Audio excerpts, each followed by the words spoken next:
This month, I decided to do something different. We're going to do a September pick a card tarot reading. So close your eyes, take a deep breath, and clear your mind.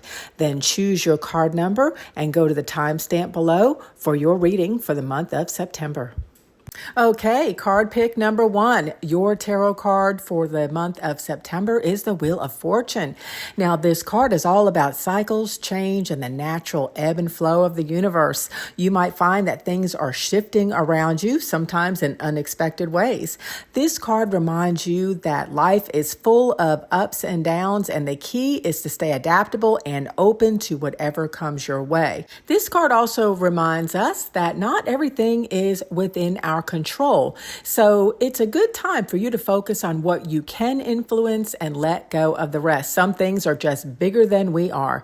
Embrace the changes that are coming in for you and trust that everything is happening as it should, even if it's not totally clear at the moment as to how everything is going to work out. Card pick number 2, your tarot card for the month of September is the Death card with the Magician as a clarification card. Now, the Death card represents the end of a cycle and the beginning of something new. It's time to accept what is and to let go of old patterns, habits, or even relationships or situations that no longer serve you. While endings can be challenging, I get that, you are encouraged this month to accept the change and see it as an opportunity for growth.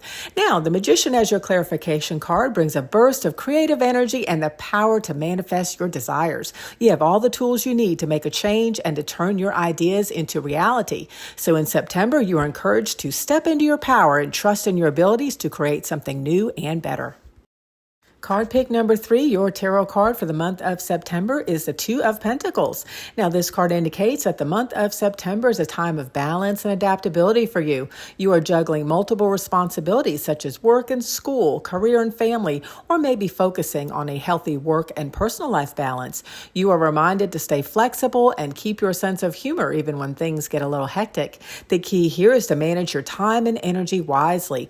Prioritize the tasks that are most important and don't be afraid to delegate or say no when necessary. Although you are quite talented at multitasking, your advice for this month is to remember that you only have 2 hands, and it appears to me that both of them are full. Stay organized and be realistic by what you can reasonably accomplish within the time that you have available.